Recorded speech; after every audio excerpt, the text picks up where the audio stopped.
Hello and welcome back. This is episode 27 of Ghost Creatures and Scares Oh My. This episode is called Past Lives.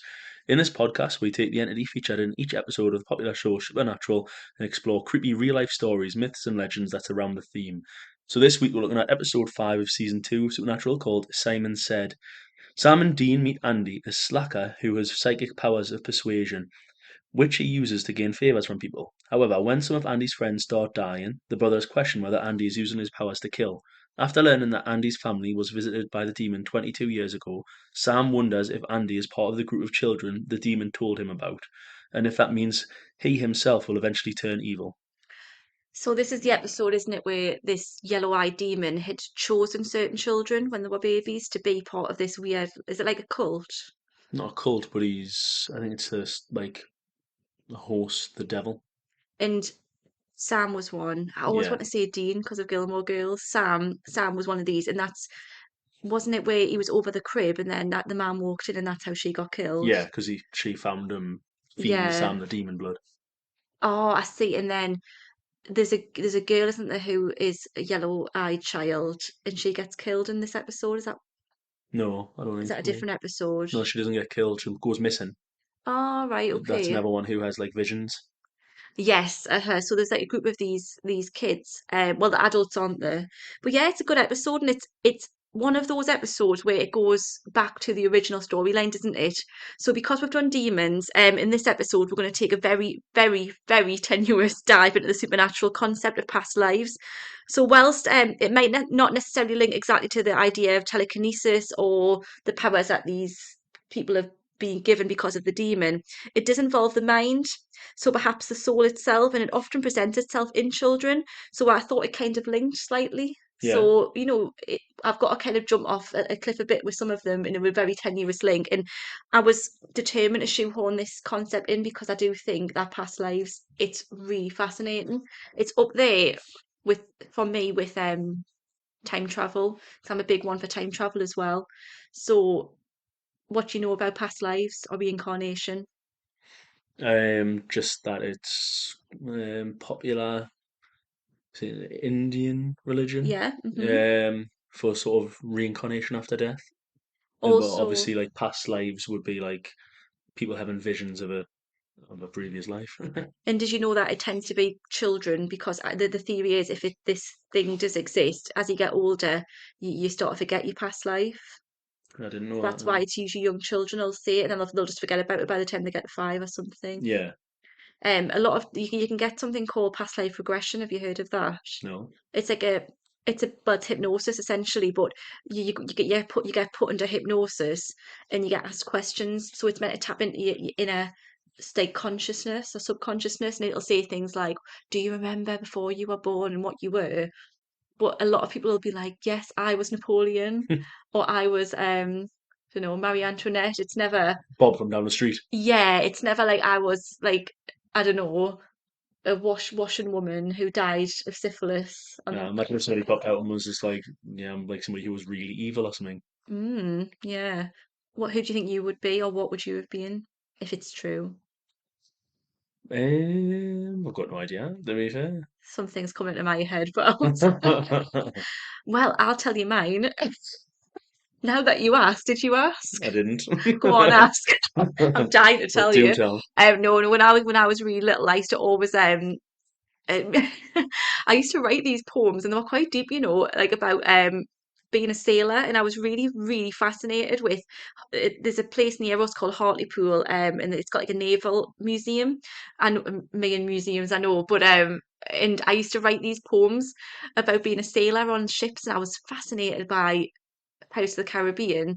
So I was either there's two options. I was a reincarnated sailor from like the 1700s, or just a little weirdo. Probably a little weirdo. But no, I was really fascinated with sailors and stuff like that, and that's not a very glamorous thing to be. Do you know what I mean? Yeah, yeah, it's not now. I'd imagine he probably died of scurvy or something. Probably that. Oh, I love oranges. That's why I always eat orange. Like I always have oranges. Maybe subconscious telling you. Gotta make Yeah. sure you keep your oranges up. That's why I feel comfortable at sea. Maybe that's why I've got that wooden leg. So throughout history, people have claimed that they have been here before, that they have lived many lives before the one they're living right now. However, only some of these stories stand out and make us question everything. So yeah, that story that I've just told you is a load of rubbish, really, isn't it? When you think you can't hang your hat on that one, but there are some fascinating stories. And I'll be really honest, the more I've done this podcast, I'm very skeptical, more skeptical than I thought I was. I don't personally believe in ghosts. I don't believe in stuff like that. I think you hear, I think you get one shot at it and then your time's up. A little But grim way of looking at it there. The leak. well, that's the sailor in it. Um, no, but I do think you just get one shot at it. But this, if I'm going to believe in anything, these stories, I think, oh, like how could that? So anyway, I'll dive in. So before we go into some really, I think, fascinating stories, we're going to have a little quick rundown of what is reincarnation and where did the idea come from. So reincarnation, also known as rebirth or transmigration, is a philosophical or religious concept that the non-physical essence of a living being begins a new life in a different physical form or body after biological death. In most beliefs involving reincarnation, the soul of a human being is immortal and does not disperse after the physical body has perished. Upon death, the soul merely becomes transmigrated into a newborn baby or an animal to continue its immortality. God, I don't want to come back as an animal. You probably come back as a cat. That would be okay, maybe. Pamper. Oh yeah, but well, cats aren't. Most cats just get thrown into the wild, don't they? Maybe a dog. That'd be better. Aye. The term transmigration means the passing of a soul from one body to another after death. And don't they say, sorry, I'm going on a tangent here. This, when this is like an old wives' tale, but you know how babies come into the world crying, Yeah. and that's because obviously they've been in the womb and I think the air hits them. It's something like that. But apparently, people used to think it's because they're crying because they've just died. Maybe Phil will come out going, hang on, what's going on here? Look out for the fallen piano. No, but I do think there's something in. Well, no, I don't. I don't think there's anything in that. But it's just interesting. So it's also a central theme in Indian religions, like you said, such as Hinduism, also Buddhism, Jainism, Sikhism. There are Hindu groups who do not believe in reincarnation, though, but instead believe in an afterlife, which is similar to other mainstream religions. In various forms, it occurs as a belief in many streams of Judaism as well. Also, certain pagan religions, including Wicca, and some beliefs of the indigenous peoples of the Americas and indigenous Australians, believe in this concept as well. A belief in the soul's rebirth or migration was expressed by ancient Greek historical figures such as Pythagoras, Socrates, and Plato. And although the majority of denominations within Christianity and Islam do not believe that individuals can reincarnate, some groups within these religions do refer to reincarnation. The word reincarnation itself comes from a Latin term that literally means entering the flesh again, and reincarnation refers to the belief that an aspect of every human being or all living beings in subcultures continue to exist after death. This aspect may be the soul or the mind or consciousness or something transcendent which is reborn in an interconnected cycle of existence. The transmigration belief varies by culture and is envisioned to be in the form of a newly born human being or animal, or even sometimes a plant or a spirit, or as a being in some non human realm of existence. So it gets very far fetched at that point. And just to quickly finish up before we dive into some real stories of this phenomenon, I mentioned past life regression. It's a method that uses hypnosis, and it's a technique where they try and dive into recovered memory therapy.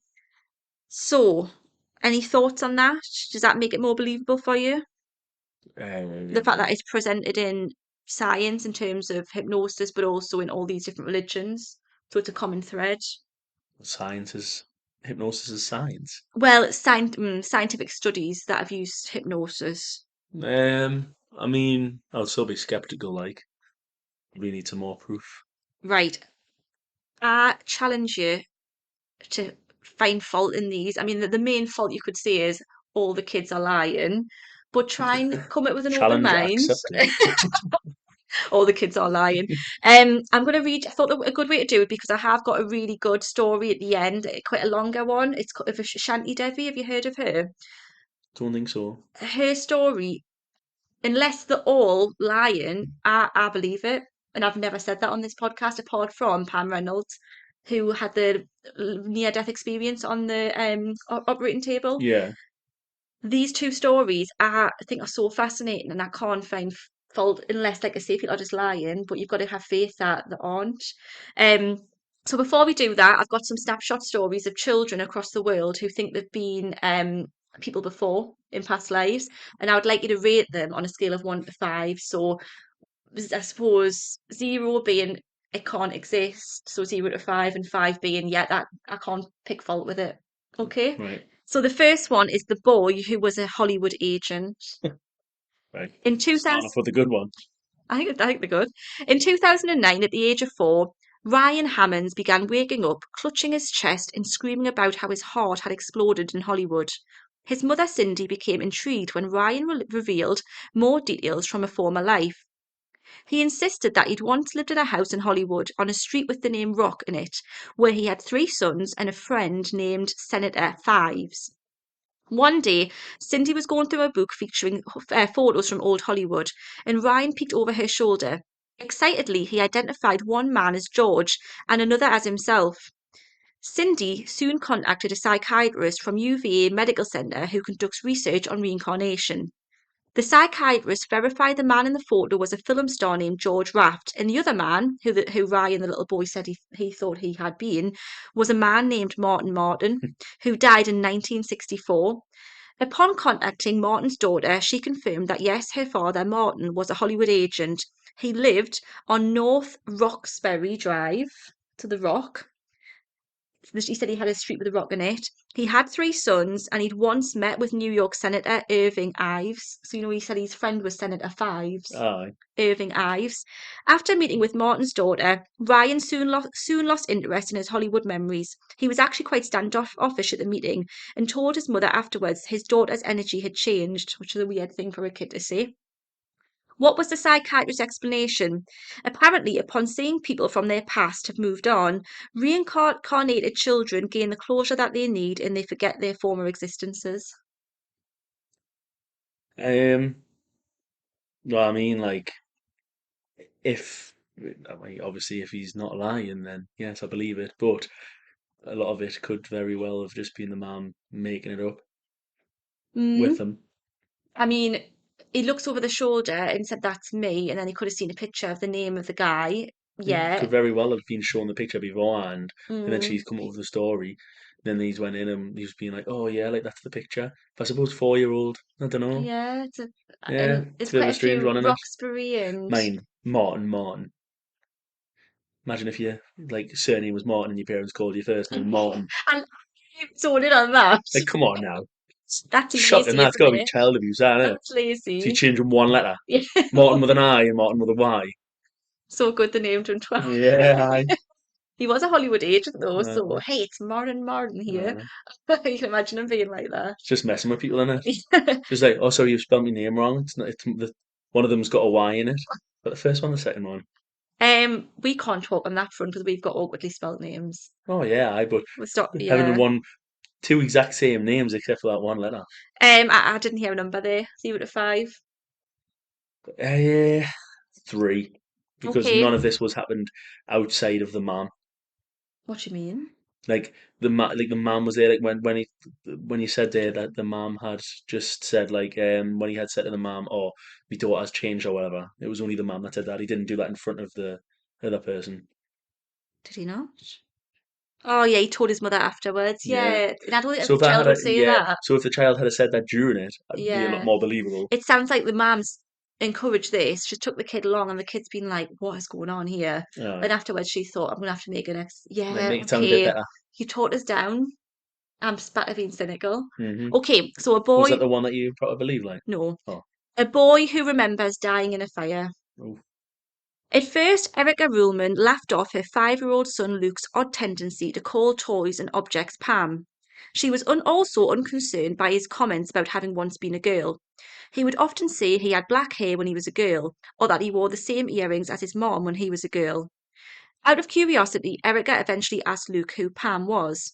I was, he said. Well, I used to be, but I died and I went up to heaven. I saw God, and then eventually God pushed me back down, and when I woke up, I was a baby and you named me Luke. So that's quite a that is like a childlike thing to say. Again, it could have been falsified by the man, but that seems more natural for a kid to say that. Well, he was pushed back down. Well, like when I I went to heaven, I saw God. He's not saying, oh, Yeah, yeah. energy's changed. After pressing him for more details, Luke told his mother that he'd lived in Chicago. He took the train a lot and he died in a fire. After mentioning his death, Luke made a hand motion indicating someone jumping out of a window. And when Erica punched the information into a search engine, she discovered a news story about a fire in the Paxton Hotel in Chicago. In March of 1993, 19 people died in a fire at the building, and a woman, Pam Robinson, had perished when she jumped out of a window. Erica couldn't explain how Luke would have known about a fire in Chicago. He had never been to the city and she'd never discussed it with him. While the haunting story of Pam Robinson could be a coincidence, it was enough to make Erica believe. What about you? I mean, again, why would he be calling these toys and objects Pam if he was Pam? Well, just a name. If he's a little baby, the first thing he's saying is Pam, Pam, because that's what that you know your own name better than anything, don't you? Well, yeah, but then she just went, oh, so why you keep saying Pam? He's well, because I'm Pam. Well, he's only a little kid. Why? But you wouldn't call an object, like, I would never call an object Matty. No, but he's just probably playing, going Pam, Pam, Pam, like he's a little baby. This is obviously started when he's younger. Yeah. I think you're very like hard on these. But you've got to be having I'm him. glad you're not interviewing these children. What are you saying that for? Why can't you do your sons? Aye. Tie them laces. Aye. Yeah, that you've no, Um, come on, you're being not. a bit cynical for the sake of being cynical. Well, Like it's not, but why would you call an object Pam he's just if he's saying the Pam? name. Like it's a natural. He's saying this name. Like obviously this name's circling in his head, and he's like, why do I keep saying this name? And obviously that was his name, Right. allegedly. This one. So give us a number. Three again. I thought that one was a bit more. This one, I think, or I consider doing this one a bit more in depth because this is fascinating and there's loads of accounts for this one. So you might have heard of this one. What springs to mind when I say twin girls in past life? Nothing really. Okay, so John and Florence Pollock were devastated when their twin daughters, Joanna and Jacqueline, died in a car accident on May the 5th, sorry, 1957, when the girls had been walking to church. So it's really sad, this one. Like, it's the two only daughters were walking to church and they were just wiped out by a car. So you can imagine how devastated the couple were. The following year, they were thrilled to hear that they were expecting, and once again, they were carrying twins. Florence was carrying twins. The twins, Gillian and Jennifer, were born identical, except for Jennifer's birthmarks. She had a birthmark on her waist similar to a birthmark Jacqueline had, and a birthmark on her forehead that resembled one of Jacqueline's scars. So one of the twins was born with a similar birthmark and a scar to what the other girl had had. Mhm. John and Florence moved away from their old home when their daughters were 3 months old, which I would probably do as Yeah. well.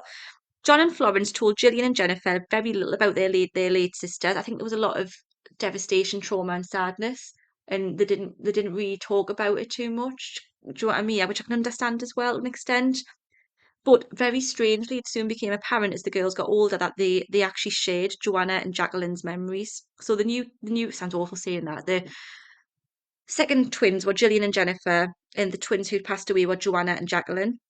They would request all toys that had belonged to the deceased twins. They recognised landmarks when travelling to their parents' former home and they'd never been brought up there. And they were inexplicably terrified of cars. Upon seeing oncoming traffic, they would shriek, "The car's coming to get us." So there's lots of other things I didn't go into in here, but they started talking about things, and they were saying like do you remember this mammy when this happened and that it actually been the other twin who'd experienced that? A very, very strange case, and I don't see why these people would lie. I was going to say. Luckily, by the age of 5, these frightening memories mostly faded away. The girls went on to live relatively normal adult lives. However, their story is still frequently cited as evidence of reincarnation. I'll give you a bit of backstory on this one. Um, the dad was just like destroyed by the grief, and he became very spiritual and dived into a lot of seances and things. And Hmm. I think a lot of it was encouraged, let's put it that way. Yeah. The wanted to believe they hadn't lost the daughters. Before you give us that snippet of information, I probably Hmm. would have given it a four, Hmm. but now I'd probably go down to a three again, or maybe even the two. If, like, because again, Hmm. if the daughters were actually saying that in front of other people, Yeah. for one, and I was going to say it's pretty sick if they are making that up. about it, but if it's grief taking over Yeah, and they are sort of doing it to be like, look, it's still the same type of one. Like it's I didn't very say sad, I didn't say the dad was making it up. I think the kids were right? deliver. I could be wrong here, but if imagine you've been born, and yes, don't really talk about it much, but you know your older twin sisters have been killed. Your dad's acts running around trying to talk to them. It's a good way to get attention, isn't it? But if it was before the age of 5, surely kids that Yeah, young aren't true. thinking that sort And of thing. also, yeah, but also like the thing about the cars, that is a bit creepy, but they're gonna know that if the sisters have been killed by a car, so you would be scared of cars, wouldn't you? Hmm. Unless they'd never told them. Again, before the age of 5. And also when they took them back to the town that they lived in, they knew all the places and they knew how to get to certain places they'd never been before. It was like muscle memory. Yeah, if that bit's true though. If it's true. If it's true, it's a 4. Like obviously, if it's true, it's a 5. But So what we're going for? oh, three and a half. 3.5, right. A child who claims to have written a classic in a previous life. From the time he was 2 years old, a Midwestern child named Lee insisted that he'd had another house in another mommy. By the age of 3, he began saying that he was born on June the 26th rather than his actual birthday of June the 21st. Lee claimed that his middle name was Cole. He'd wrote movies for a living and he had a daughter named Jennifer. His sister asked him how old he was when he died, and he promptly replied, 48. Lee's curious parents relayed the titles of several movies to Lee, asking if he had written them. When they mentioned Gone with the Wind, Lee became enthusiastic. He eagerly claimed he wrote the film. After a quick Google search, Lee's parents learned that the writer of Gone with the Wind was named Sidney Cole Howard. Howard was born on June the 26th. He had a daughter named Jennifer, and he passed away at 48. All of these, as these details of Cole's life were unknown to Lee's parents, it's unclear how he would know them, and this Lee's reincarnation is a possible explanation. I mean, again, yeah, like, why did none of these people get people? Why did none of these kids like get asked a Kids few? are people. Yeah, why did they get I mean, like, what I mean is like, why did none of them like get asked by the somebody other than the parents? When they're that age and they're coming out with it, Hmm. surely they should have took them to see somebody and been Well, like, some of them have. "Aye, but like, Yeah. not really." Like the person was never asked them Hmm. questions and stuff. Like I would literally have Yeah. sat them down and went, "Right, tell us a few things about this person." Like and just Yeah. random facts to see if you could see if they could answer them. You think if it's this really is happening to a few kids around the world, they would have proven it by now, Hmm. or do people not want to prove it? Is there a conspiracy theory in there? Conspiracies, my days. Dun Um, dun. a reincarnated Civil War soldier. When retired Fire Chief Jeffrey Keane and his wife vacationed in Maryland, he was caught off guard when visiting a Civil War battlefield called Sunken Road. Keane became inexplicably emotional as he entered the field to the point he thought he may be suffering a heart attack. While the physical pain passed, he felt an uncanny connection to the area. Later, he recounted the incident to a psychic at a party, and she asked if he believed in reincarnation. He felt the instinctive urge to say the words, "Not yet." While reading a Civil War magazine in his home, he found an article about a Civil War general identified as General Gordon. Gordon had fought in Sunken Road during the Battle of Antietam. During this battle, he was best remembered for repetitively shouting the words, "Not yet."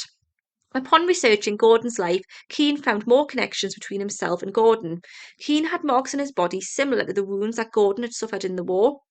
On Keane's 30th birthday, he was admitted to hospital with a terrible pain in his jaw, and when Gordon was 30, he was shot in the face.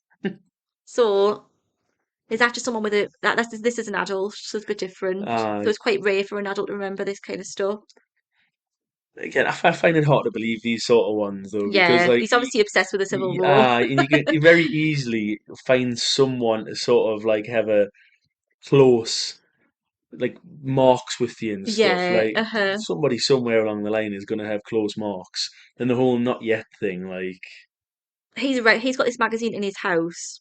aye, These kids have got no interest in like Hollywood films, you would think, aye, but he's actually obsessed with the Civil War. He's got yeah, he's got magazines. He goes to places.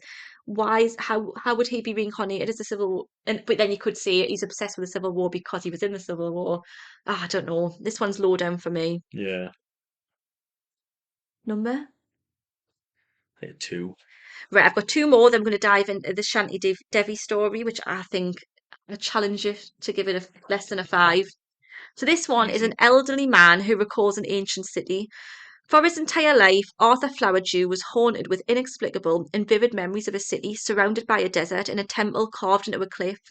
One day, while watching a BBC documentary on a television, he saw the city of Petra, Jordan. To his amazement, the city matched the one in his head. After Flowerdew shared his story with several people, BBC reporters contacted him. So this is he's done the right Yeah, I'll thing, go. Yeah. asking him to put his story on television.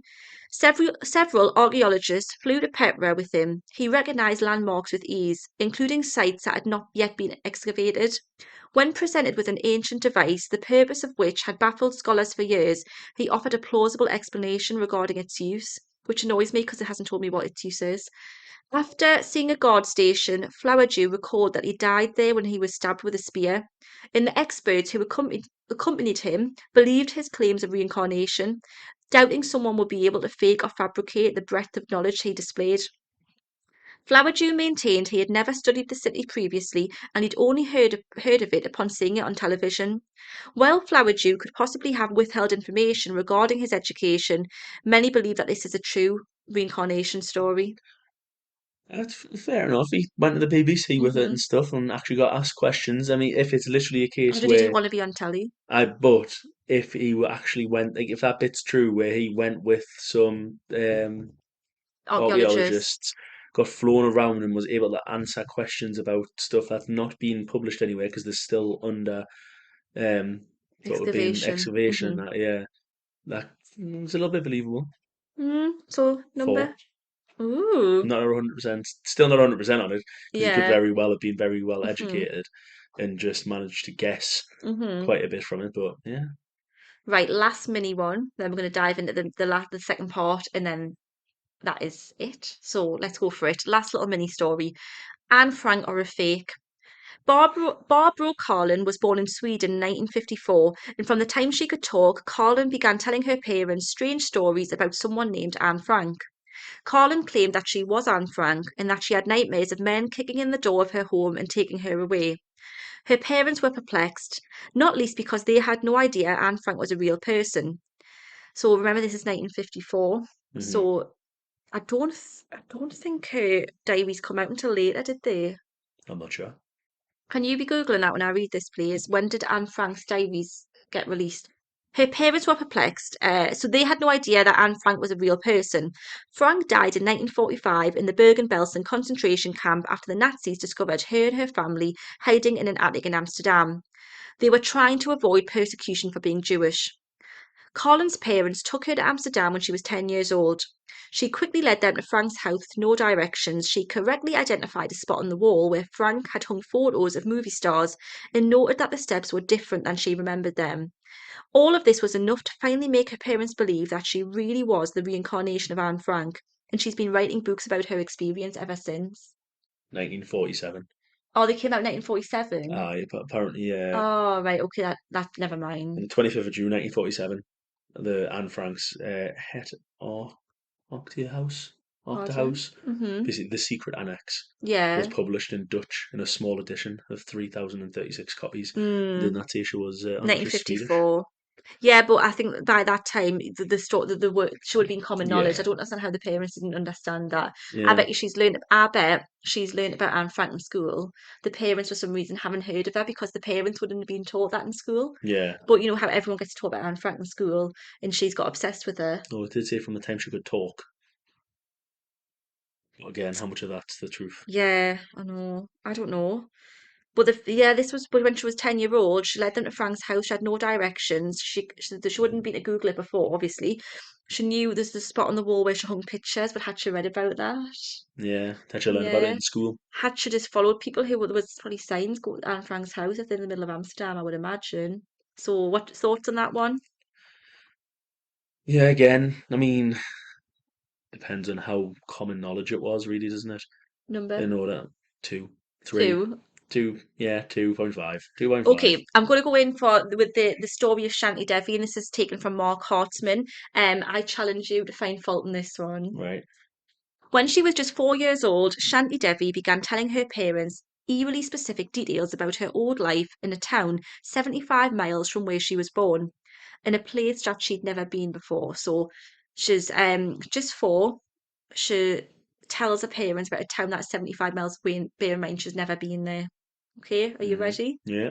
Religion and philosophy have long discussed the possibility of souls, but it was the claims of a young girl named Shanti Devi from Delhi, India, that made a rather convincing case for reincarnation back in the 1930s. Shortly after she learned to speak, Devi regaled her parents with stories of her past life in a town neither she nor her parents had ever been to. Simple events would trigger memories of this life, like eating a meal that reminded her of foods she used to enjoy in her old days, or while getting dressed, she'd tell her mother about the clothes that she used to wear. Devi eventually informed her parents that her previous name was Lugdi and that she died shortly after bearing a son in October of 1925. She added uncanny details about her labour pains and the surgical procedures that she underwent. Such facts, it seemed, couldn't have been conjured up by even the most imaginative child. So you could argue that this little girl is more kind of exposed to things that are like children these days would be. So she might have seen women given birth and she might know about that kind of thing. But it's for a little girl to know about labour pains and surgical procedures and childbirth and death and stuff, it's quite grim. Yeah. When she revealed the name of her former husband, Devi's family was shocked to discover that he was still alive, and he lived precisely where Devi had said she was from. A historic meeting was arranged between them that not even science could quite explain. Born on December the 11th, 1926, Shanti Devi appeared to be a perfectly normal baby until around the age of 4 when she began to ramble on about a past life in a town called Mathura, nearly 75 miles away. Devi recalled in startling detail all the shops and streets in the town. She also began to speak of her husband, a merchant whose name she refused to reveal until she was about 9 years old. But she did tell her parents that he was fair, had a wart on his left cheek, and wore reading glasses. So again, like very specific and odd for a child to. Why wouldn't you just reveal the name though? I don't know. No idea on that one. Despite the unusual specificity of her memories, Devi's parents dismissed her recollections as mere childishness. But when Devi revealed, which is quite, this makes it more believable for me. It's not like they're going, "Oh, okay, tell us more." They're like, "Oh, okay, whatever, whatever." Yeah. They're not encouraging this. This is why I like this one because the child is the one pushing this one. But when Devi revealed that her husband's name was Pandit Kedarnath Shaub, sometimes referred to as Kedar Nath, a friend of the family decided to find out if there was any truth to what she'd been saying. So quite a specific name. Someone said, "Well, hang on, she's really determined about this. Why don't we try and we've got the town, we've got this guy's name, we've got what he looks like. Let's see if there's any truth behind this." The friends sent a letter to a merchant named Kedar Nath in Mathura to inquire about Devi's unusual memories. To the friend's surprise, Nath wrote back confirming all the details. Nath also agreed to send a relative to Devi's home to gauge the situation, which again makes it more believable. It's like someone getting in touch with you saying, "Look, I've got this person, she's 4 year old, just says she's your wife who died." Mm. He's saying, "Right, I'm going to send, I think it's his brother or uncle or cousin he sends to see what it's all about because he's a little bit dubious." Yeah. And it's quite clever what he did. In an effort to test her knowledge, the relative was brought before Devi and introduced as the husband to try and trick her. You know what I mean? Yeah. Devi was not fooled and she said that no, this was her husband's cousin straight away. Shocked, Nath and the child he had with Lugdi, now 10 years old, so the little boy who should died giving birth who's now 10, um, entered the home themselves. They'd been there hiding in the background kind of thing. Upon seeing them, Devi reportedly burst into tears. Nath requested to speak to Devi on his own, and by his own admission, claimed that each response she gave to his questions were entirely accurate. So he's obviously asked her quite personal things, which is a very strange situation to put a child in. Yeah. But he's obviously like to try, he's wanting to see, is this true? You know what I mean? He found that the replies to be quite correct and was moved to tears. And this is an account read by an investigator. It was as though his dead wife was speaking to him. Shanti spent several days with Kedarnath and his son before they had to return to their hometown of Mathura. Saddened by their departure, she pleaded with her parents to let her take a trip to her former home. She promised she could lead them directly to her old house, and perhaps to persuade them further. She explained that she actually had a box of money buried there, and if they let her go, she would find the box of money for them. So that's quite a Yeah. Devi's parents agreed, though considering the story that had captured the attention of Mahatma Gandhi, they hardly had a choice. So Gandhi's involved as well. He's interested in this. So this is where you could argue, is it getting carried away? But so far Hmm. it's quite compelling. The famed Indian leader set up a commission to investigate this astonishing case, and in November of 1935, a dozen researchers joined Devi and her parents on the 3 hour train ride to Mathura. As one of the investigators recounted, once getting out of the railway station, the girl was put in the front seat of our carriage. Necessary precautions were taken that no pedestrians should be allowed to lead the way. The driver was instructed to follow the route indicated by only the girl without caring as to where he went. So, in other words, even if she tells you to go somewhere, you've got to go there. Yeah. Let her prove that she knows where she is. Sure enough, Devi had no problem directing the group to what she claimed was her former home. Along the way, she noted various streets that hadn't been paved earlier and buildings that weren't there during her previous life. The driver confirmed that these observations were correct and they were new buildings.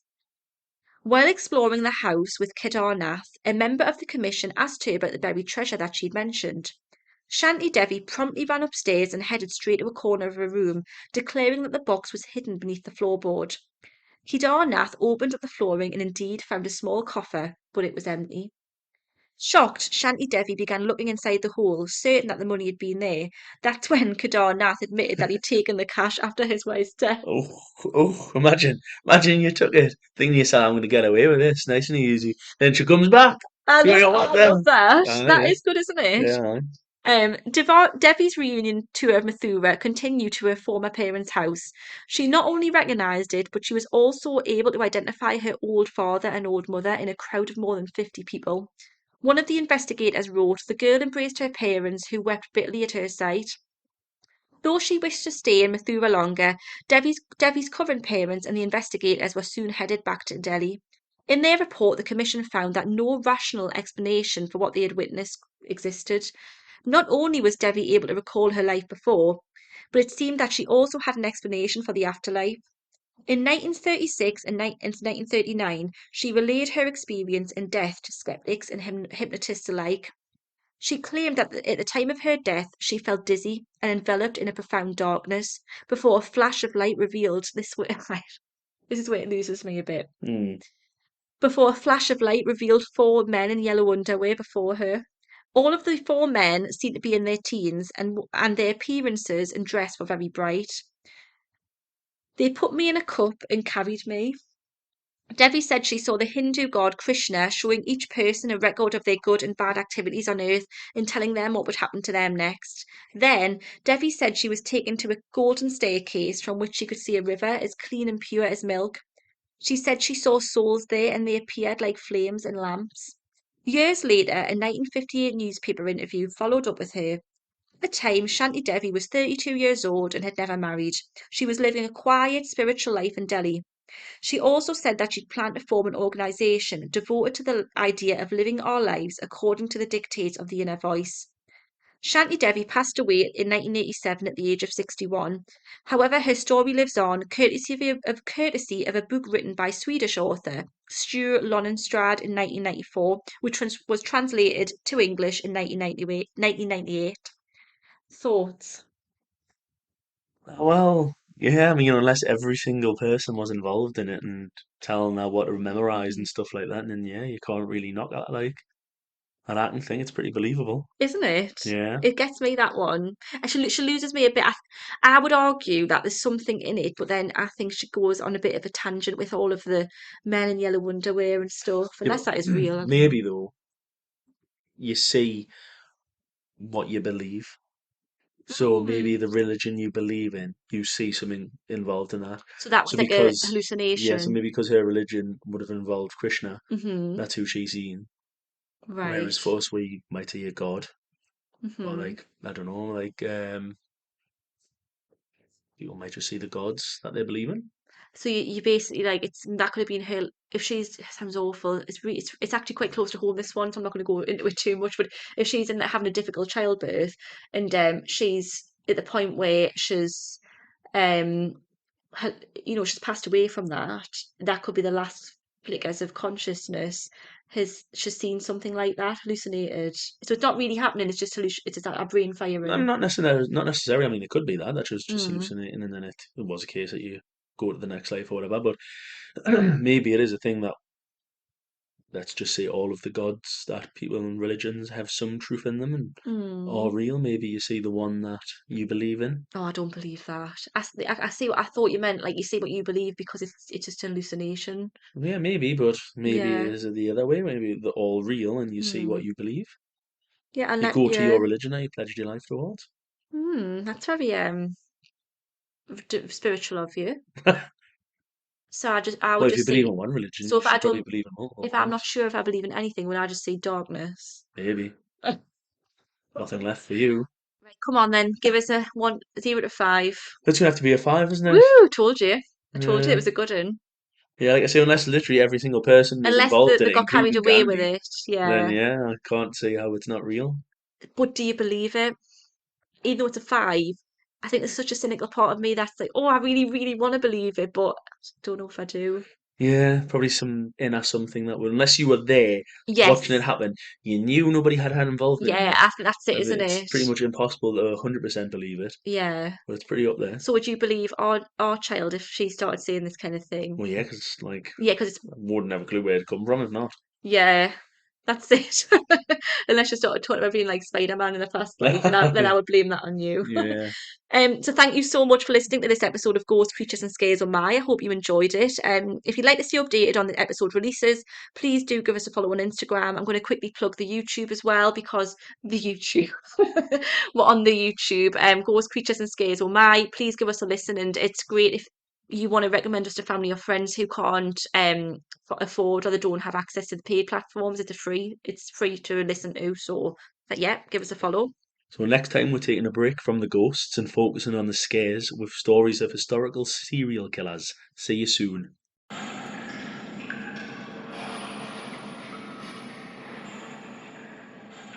Hello and welcome back. This is episode 27 of Ghost Creatures and Scares Oh My. This episode is